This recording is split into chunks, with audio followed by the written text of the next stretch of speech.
حسین رضی اللہ تعالی عنہ کی سیرت کی کچھ جھلکیاں دینا چاہتا ہوں۔ میرے دوستوں اور بزرگوں، آج امام حسین رضی اللہ تعالی عنہ جو حضرت علی کرم اللہ وجہہ کے بیٹے ہیں اور والدہ محترمہ حضرت فاطمہ الزہرا بطول جو کہ رسول اکرم صلی اللہ علیہ وسلم کی چوتھی بیٹی ہیں، میرے دوستو، نوجوانان جنت حسن اور حسین جن کی ماں کے بارے میں رسول اکرم صلی اللہ علیہ وسلم نے ارشاد فرمایا، سیدۃ النساء اہل الجنہ الفاطمۃ الزہرا،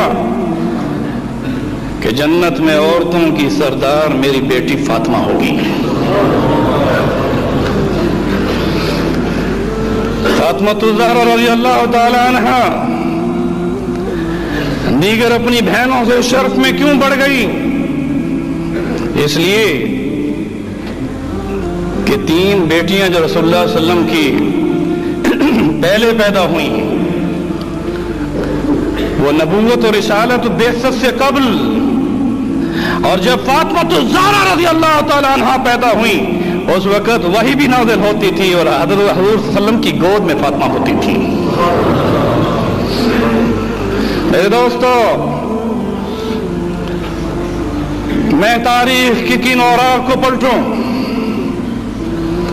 مکہ میں رسول اکرم صلی اللہ علیہ وسلم پر جب ظلم ہوتا تھا تو ظاہر ہے چھوٹی بچی گھر سے نکل کر باپ کے لیے دوڑ کر آتی تھی۔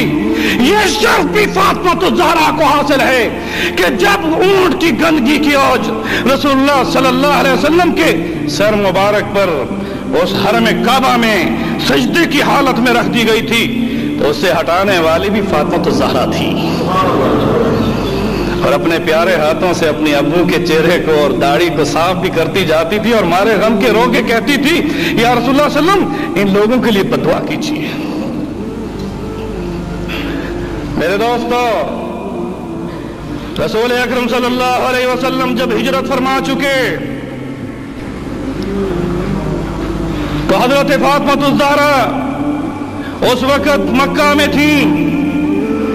صدیق اکبر رضی اللہ تعالیٰ عنہ کو یہ کام سونپا گیا کہ کس طرح سے آل رسول کو، ان بنات کو کیسے یہاں لایا جائے، کیونکہ خدیجہ الکبریٰ رضی اللہ تعالیٰ عنہ کا انتقال مکہ میں ہو چکا تھا۔